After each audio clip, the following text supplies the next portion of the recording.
A woman escaping her toxic marriage, boarded the wrong plane, and sat beside a mysterious man who turned out to be a millionaire CEO. "If you open your mouth one more time, I swear I will not spare you. I am just begging you. Please let me go, just this once." The glass shattered before she could even blink. Emma flinched as his hand came down hard across her face, her cheek instantly aflame.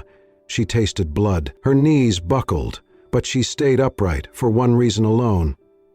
"Mommy?" A small voice quivered from the hallway. Their 5-year-old daughter, Lily, clutched a teddy bear, eyes wide, lips trembling. She had seen it. All of it. Emma's husband, Michael, turned sharply toward the child, the rage in his eyes cooling into something darker. Contempt. "Go back to bed," he barked. Lily whimpered and disappeared down the hall, sobs barely muffled by her tiny hands. Emma wanted to cry, but her tears had dried long ago. She pressed her palm to her swollen cheek and stared at the man who once swore to protect her. There was nothing left of that promise, only bruises and silence. That night, as the house grew quiet and Michael passed out in his study with a half-empty bottle of bourbon beside him, Emma stood in the bathroom, staring into the mirror. The fluorescent light flickered above her. She traced the purple bruise along her jaw, the dried blood at the corner of her mouth. But the wound that hurt most wasn't visible. It was buried under years of isolation, threats, and the slow erosion of who she used to be. She remembered the first time he told her she was worthless. The first time he accidentally locked her phone away for days. The first time he grabbed her wrist hard enough to leave a bruise, then apologized with flowers. Now there were no more flowers. Only fear. Only silence. Only the cold, hollow echo of, "You brought this on yourself." Emma pressed her fingers to her lips to keep from screaming. She couldn't wake Lily. Not tonight. If she didn't leave now, she never would. She moved quietly, her bare feet soft on the hardwood floor. Every creak in the stairs made her heart race. In the bedroom, she stuffed a small duffel bag, just the essentials. Clothes for Lily, her passport, an old prepaid phone hidden in a shoebox behind her closet. She grabbed Lily's favorite blanket, the one with the stars, and folded it tightly. She crept into her daughter's room. The little girl was curled up, thumb in her mouth, the teddy bear tucked under her arm. Emma leaned down, her voice barely a whisper. "Sweetheart, we're going on a little adventure." Lily stirred. "Is Daddy coming?" Emma's voice caught. "No, baby, just us." Within minutes, they were outside, the night air biting against their skin. Emma's hands trembled as she buckled Lily into the back seat of her car. She did not let herself look back at the house. She drove through the suburbs without headlights for the first 10 minutes, heart pounding, every pair of headlights behind her sparking panic. Her original plan had been to drive straight to her sister's home in Oregon. But fear clouded her judgment. What if he tracked her phone? What if he guessed where she was going? At a gas station 2 towns over, Emma made a snap decision. She would fly. It was safer, faster, harder to follow. She paid cash at the airport, clutching Lily's hand with one arm and her duffel bag in the other. The attendant gave her the only remaining seat on the next flight out. "Gate C-23, the woman said. "Boarding in 20 minutes." Emma didn't ask where the flight was going. She just nodded and kept moving. Lily was sleepy, clinging to her mother like a kitten. Her small fingers curled around Emma's scarf. At the gate, Emma finally glanced at the boarding pass. Her stomach flipped. Colorado Springs, that was not Oregon. But there was no time to change, no time to think. Michael could already be looking. She tightened her grip on Lily and boarded the plane. The cabin lights were dimmed. Emma moved down the aisle with her head low, flinching when the flight attendant greeted her. Her seat was at the back. She settled Lily against the window seat, tucking the starry blanket around her small frame. Only when Lily began to breathe softly did Emma allow herself a moment to breathe too.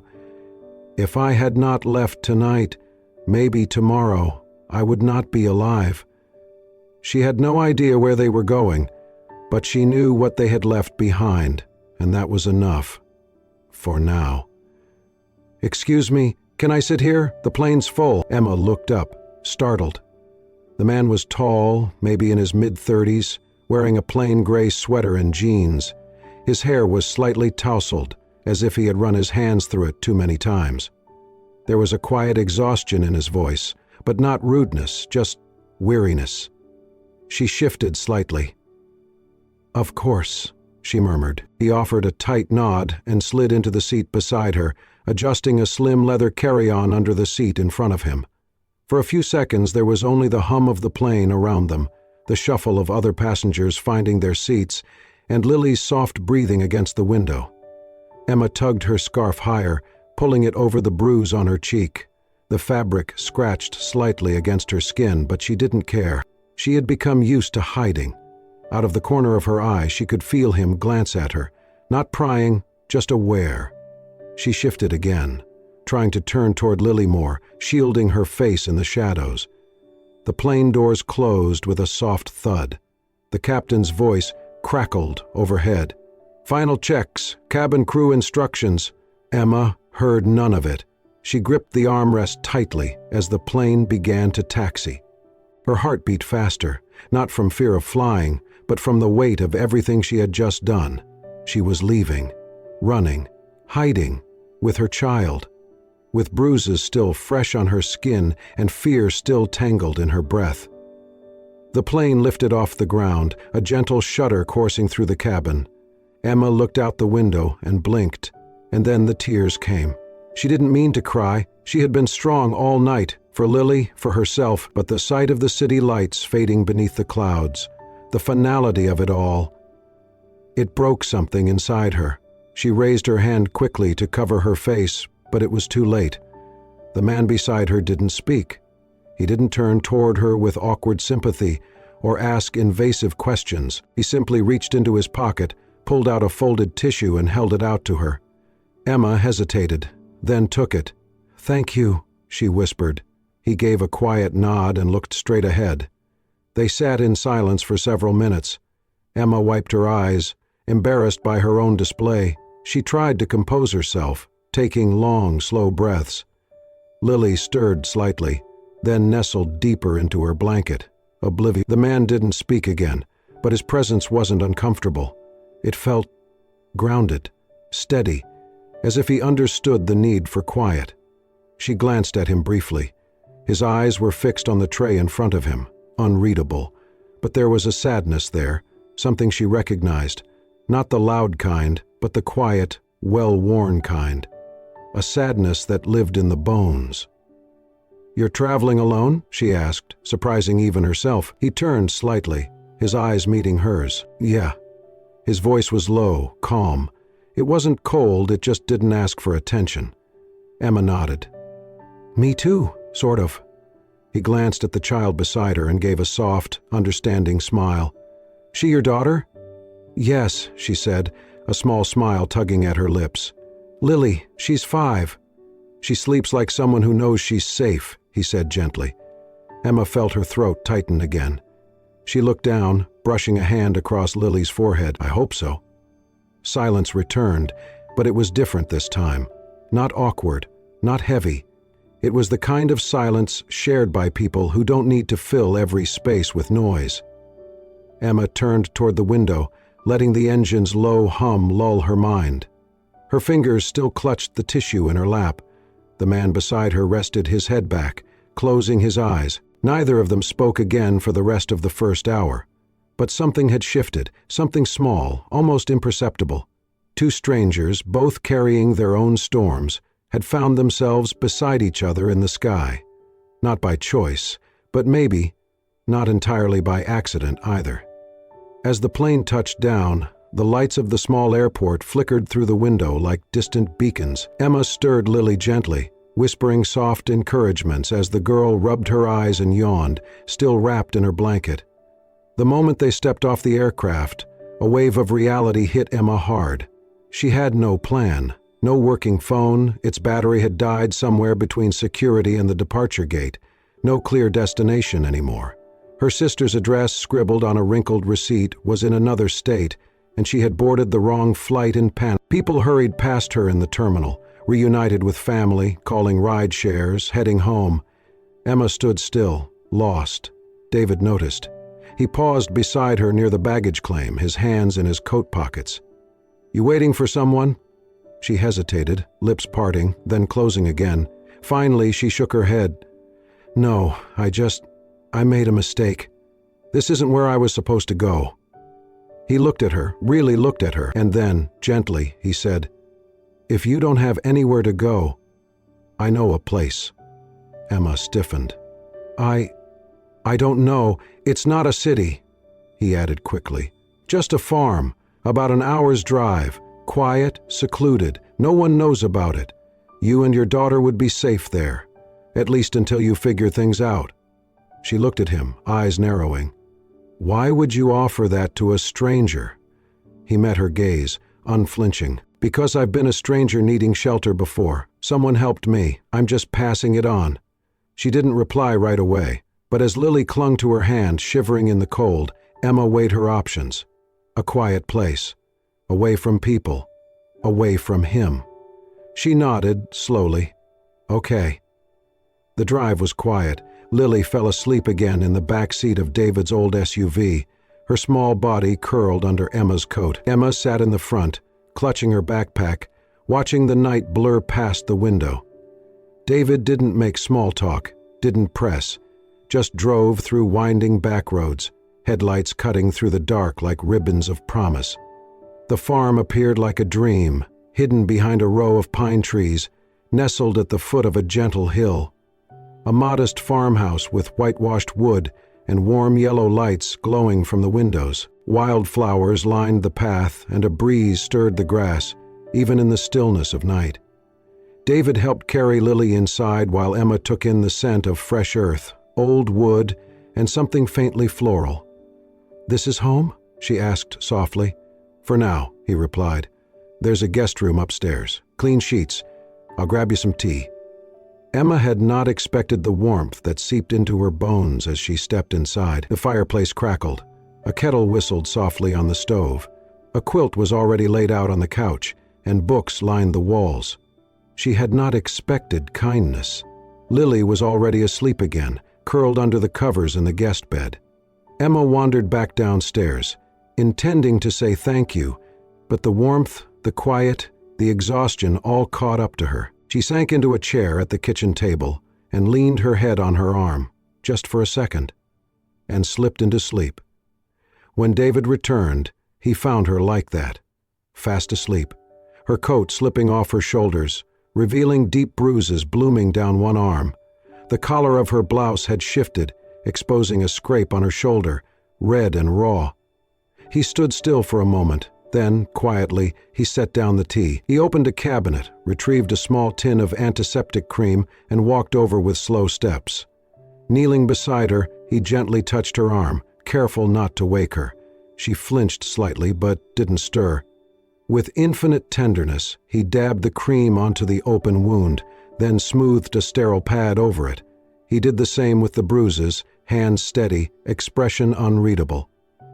Emma stirred. Her eyes blinked open, dazed. Their eyes met. David froze. She looked down at her arm, saw the open tin of ointment in his hand, and her heart stumbled in her chest. "You were... I'm sorry," he said, backing away slightly. "I saw the bruises.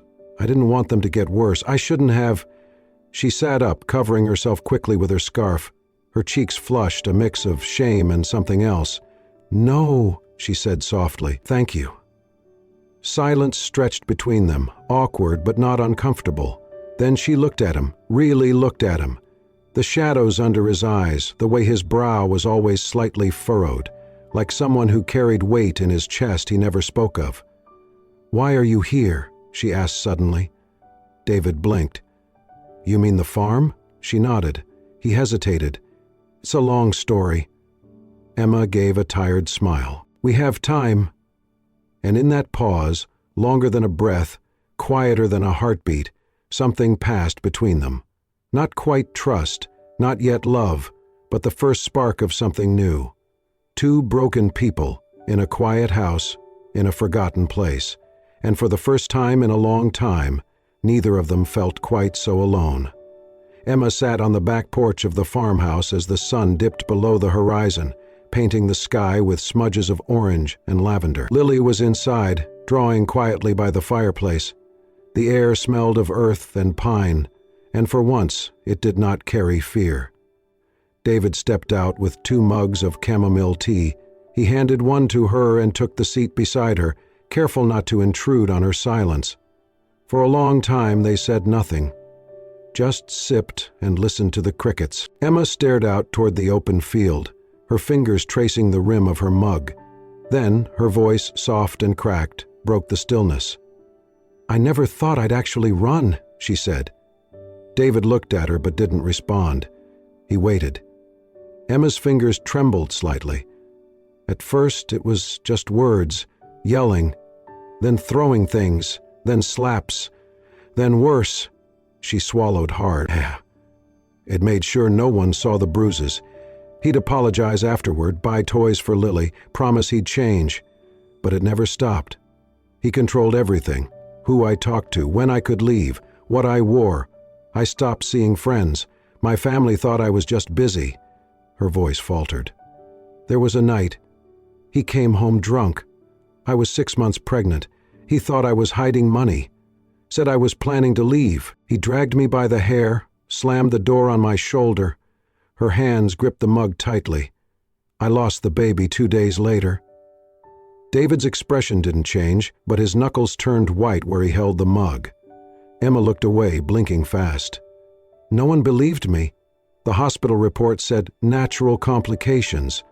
He told everyone I'd fallen on the stairs, and I almost believed it myself, that it was my fault, that if I was better, quieter, more obedient. Her voice broke. David reached out but paused, letting his hand hover beside hers on the porch rail. Emma noticed. She slid her fingers toward his. Slowly, they touched. "I stayed for Lily," she whispered. "But last week, he hit me in front of her. She screamed. She tried to cover me with her little arms."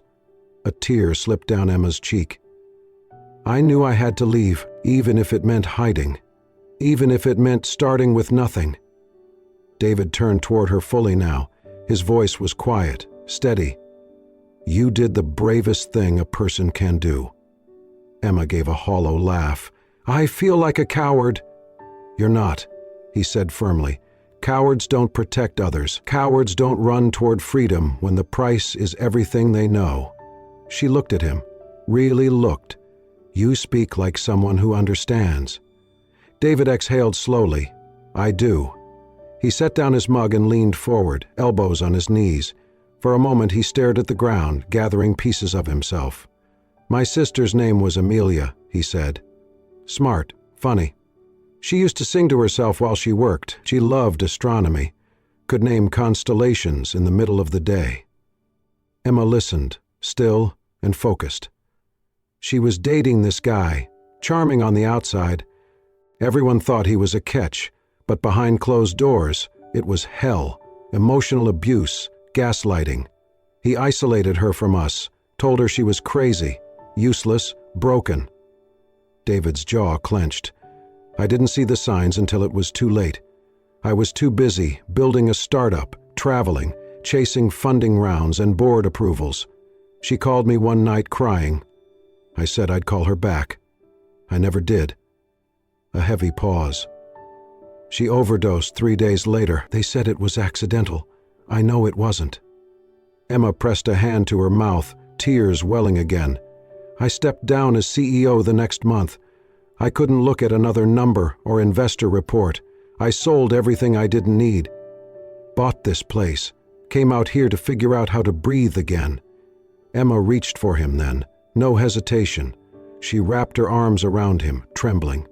He held her back, his arms strong and gentle, their shared sorrow binding them tighter than words ever could. They stayed like that for a long time. 2 broken hearts, stitched together by the silence between them. Not as lovers, not yet, but as survivors. As souls who had walked through fire and lived to tell the story. When they finally pulled apart, David looked into her eyes. "You don't have to tell more unless you're ready, but just know, here, no one will ever hurt you again." Emma wiped her tears with the back of her hand and nodded. For the first time in years, she believed it. And somewhere, deep beneath the bruises and fear and grief, hope flickered back to life. Emma stood frozen in the kitchen, her hands trembling slightly as she stared at the article on David's open laptop. She had only meant to close the screen after bringing him tea, but the headline screamed at her in bold black letters, "Disappeared Billionaire, the Silent Fall of Tech Prodigy David Whitmore." Her eyes scanned the page, heart pounding harder with each line. It detailed everything: how David had co-founded a revolutionary AI startup that had reshaped the industry, how he was hailed as a genius, a visionary, a future titan. Then came the tragedy: his sister's death, the company scandal, the sudden resignation. He had vanished from the public eye without explanation. Rumors abounded. Some said he was hiding, others whispered of a breakdown. And now, here he was, living in a quiet farmhouse, helping her, a woman running from nothing but pain. She didn't even hear him walk in. "Emma?"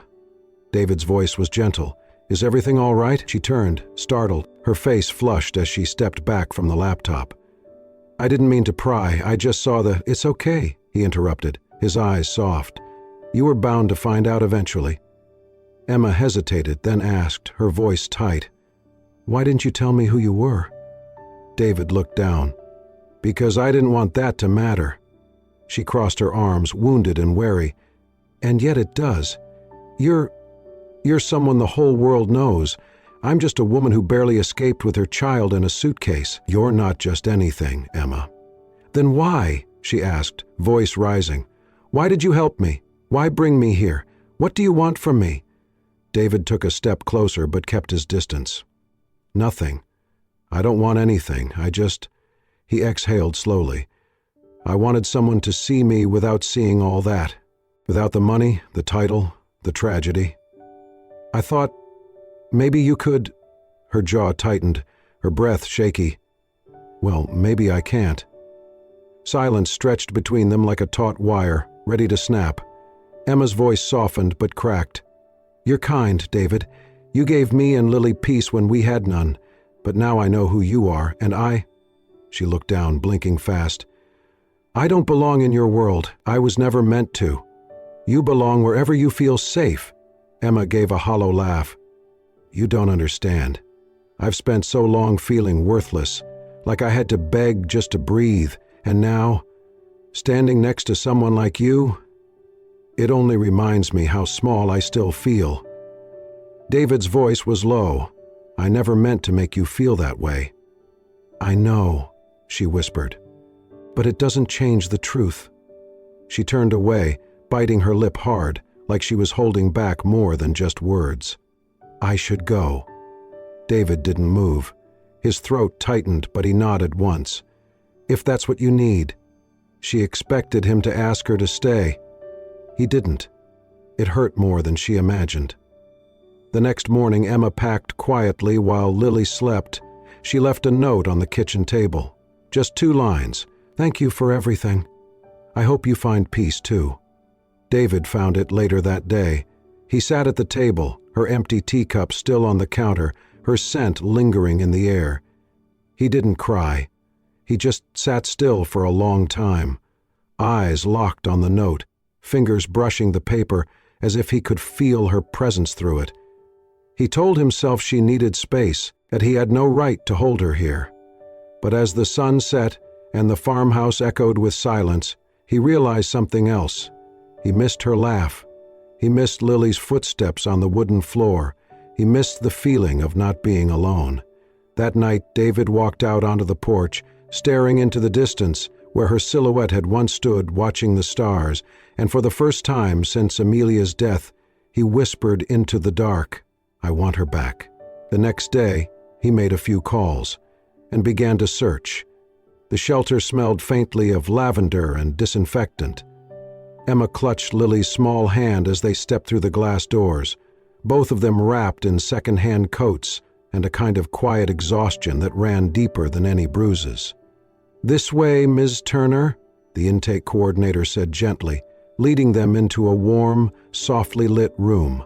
A mural of painted sunflowers covered the far wall, sunlight bursting from behind their petals. For the first time in weeks, Emma let herself exhale. Over the next few days, the center became more than a refuge. It became the first place in years where Emma didn't feel hunted. The staff provided legal support, counseling, even school enrollment for Lily. At night, Emma sat on a cot beside her daughter's bed, listening to her soft breathing, feeling the weight of survival finally start to lift. The divorce hearing came quickly. Emma stood in front of the judge, hands shaking, her voice steady despite it. She had gathered records, photos, even a statement from a former neighbor who had once called the police on her husband. The judge listened. The courtroom was silent as Emma described years of being isolated, demeaned, controlled, and the final blow that forced her to run. Her husband never even showed up. When the ruling came down, full custody awarded to Emma, along with a restraining order, she didn't cry in the courtroom. She waited until she and Lily were outside, sitting on the courthouse steps, sunlight warm on their faces. "Mama, are we really free now?" Lily asked, her voice soft and unsure. Emma wrapped her arms around her daughter and whispered, "Yes, baby, we are." For the first time, it was the truth. Weeks passed. Emma began volunteering at the shelter that had saved them. She started small, helping organize supplies, cleaning rooms, reading stories to the children while their mothers spoke with counselors. But word spread about her courage, her resilience. Women gravitated toward her, drawn by the quiet strength in her eyes, the way she listened without judgment. Soon, she was leading peer groups, sharing her story, and they listened, some with tears, others with guarded hope. Emma never pretended to have all the answers, but she had something else, proof that escape was possible, that life after could still be life worth living. One afternoon, as she was sorting through donated clothes, one of the staff handed her a small envelope. "This came for you," they said. It was handwritten, no return address. Emma opened it slowly, her hands trembling slightly. Inside was a single sheet of lined paper. The words were carefully written, uneven in places, as if the writer had hesitated between each sentence. "Dear Emma, you don't know me, but I know your story. I was in group 2 months ago, sitting in the back. You didn't see me cry, but I did. I never told anyone before about the things my husband did to me. I thought I had to stay. I thought it was too late. But after hearing you speak, I made a plan. I waited until he was at work. I took my son and I left. We're in another shelter now. It's not easy, but we're safe. I wanted you to know that. Thank you for being brave first. Because of you, I believed I could be brave too." Emma read the letter 3 times. Then she sat down on the edge of the storage bench and let the tears come. They were not tears of fear, not of sorrow, but of a joy so deep it ached. Lily found her there minutes later and climbed into her lap. Emma held her daughter close, the letter clutched in one hand, her heart full of something she had never expected to feel again. Purpose. She had once run through the night, unsure if she would survive. Now her voice had helped someone else find the morning. She was no longer just surviving, she was saving. The community center buzzed with soft conversation as people trickled in, taking seats in the modest hall.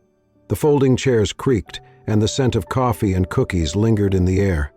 At the front of the room, a banner read, "Rising from the Ashes, Stories of Survival."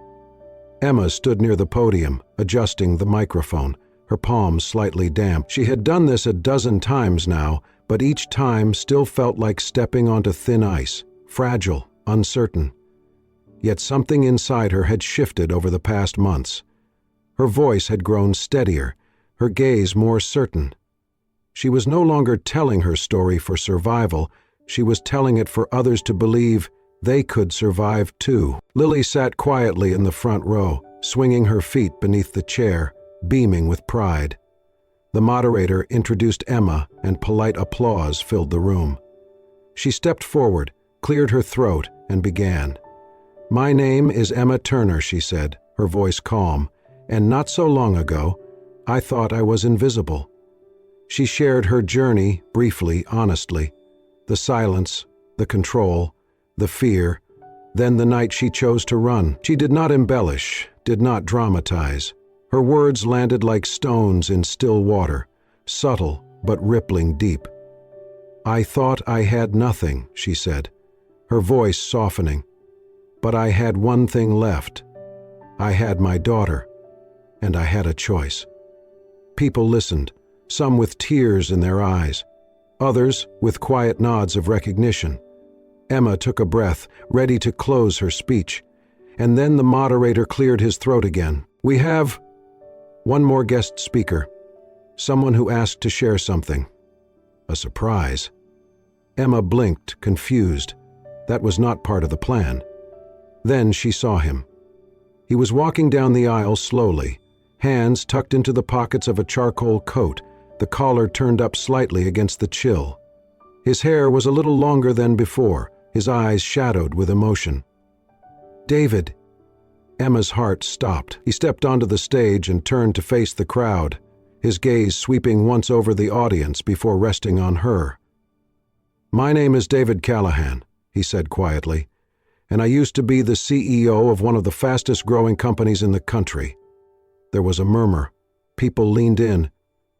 "I had everything: power, prestige, a penthouse, and people who knew my name, but none of it meant anything. Not after I lost my sister. Not after I realized I could not protect the person I loved most from someone who claimed to love her." He paused, swallowing hard. "I disappeared after that. I left the city, the business. I lived in silence. And then, one day, on a plane I never meant to board, I sat beside a woman who was carrying her entire life in a backpack and a blanket of bruises." Emma covered her mouth, her eyes wide with disbelief. David turned to her directly now, the room fading around them. She did not cry, not at first. She just looked out the window like she was already gone. But when she finally did cry, she reminded me what courage looks like. He stepped closer, his voice low but clear.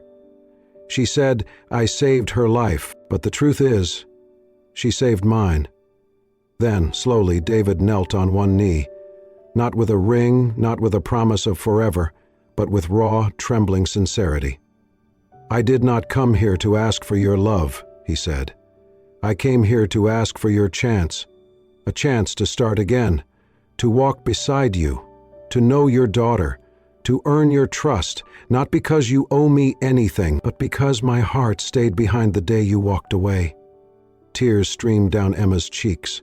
The room was silent, breathless. Emma stepped forward slowly, every part of her trembling. She looked down at him, into the eyes that had once seen her at her lowest without flinching. "You found me," she whispered. David nodded. "I never stopped looking." She dropped to her knees in front of him, her arms wrapping around his neck. He held her tightly, not as a savior, not as a CEO, but as a man who had found something rare and would never let it go again. Lily ran onto the stage, throwing her arms around them both, and the room erupted into applause, not the kind reserved for success, but for redemption. Love had returned, not as a fairy tale, but as something real, something earned. 1 year later, the morning sun rose slowly over the hills, casting golden light across the fields behind a modest 2-story farmhouse. The wooden sign at the entrance read in elegant letters, "The Second Chance Home." It was not just a shelter, it was a promise. The place buzzed softly with life. Children's laughter echoed from the backyard, wind chimes sang in the breeze, and fresh bread baked in the kitchen. Women moved through the hallways, some still carrying shadows in their eyes, but others beginning to smile again. David knelt in the garden with 2 kids beside him, their hands deep in soil as they planted wildflowers. His sleeves were rolled up, and there was dirt on his cheek. He had long since stepped away from boardrooms and cameras, finding peace instead in the slow rhythm of planting, fixing, teaching. Inside the house, Emma sat near the window with a cup of tea in one hand and a thick manuscript in the other. The cover read, "The Day I Chose to Live," by Emma Turner. The book had just gone to print. It told her story, not as a victim, but as a woman who had found her voice, her strength, and her purpose. It was already drawing attention from survivor groups, schools, talk shows, but Emma cared less about fame now. All she wanted was for someone out there, feeling alone and afraid, to read her words and believe in the possibility of another life. Today, however, was not about books or buildings. Today was about love. The backyard had been transformed. White chairs lined the grass. String lights twinkled between trees. A makeshift altar stood under a wooden arch wrapped in wildflowers. And sitting in those chairs were not high-profile guests or celebrities. Just women, children, volunteers, social workers. People who had found refuge here. People who had built something together. A chosen family. David stood near the altar, looking strangely handsome in a navy blue shirt and suspenders, his usual boots freshly polished. He rubbed his palms nervously. Emma appeared at the edge of the backyard, holding Lily's hand. She wore a simple ivory dress, soft and flowing, and a crown of fresh daisies braided into her hair. Her eyes found David's across the crowd, and everything else faded. As she walked toward him, Lily tugged on her hand and whispered, "Mom, I think today is magic." Emma smiled through her tears. "It really is." The ceremony was short, sweet, no grand speeches, just two people exchanging quiet vows beneath a sky that had once seemed so far away. After the kiss, as the crowd cheered and the music played, Lily stood on tiptoe to reach David's ear. "Can I tell you a secret?" she whispered. David leaned down, heart already full. Lily looked at him, eyes bright. "I don't have nightmares anymore, because now I know you're here. You're my dad now." David froze. Then he knelt slowly, eye level with her, tears springing to his eyes. "Thank you," he whispered, voice cracking. "That's the most beautiful thing anyone's ever said to me." Lily wrapped her arms around his neck, and he held her tight. Behind them, Emma watched, her heart overflowing. This was not the life she once dreamed of. It was better, messier, realer, built not from perfection, but from resilience, forgiveness, and something even deeper, hope. They had all survived storms, but now, in this little backyard, with cake on paper plates and kids chasing bubbles in the air, they were more than survivors. They were home. And when someone once asked Emma during a radio interview how she would describe her new family in one sentence, she had smiled and said, "We may not be perfect, but we are real."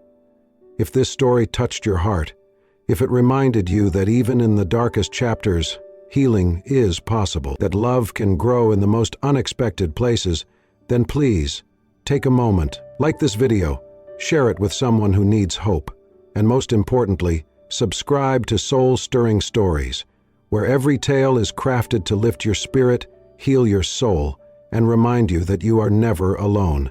New stories every week, real people, real emotions, real love. Hit the bell icon so you never miss a moment that might just change your day or your life. Until next time, stay kind, stay strong, and keep believing in second chances. This is Soul-Stirring Stories, where every story is a journey home.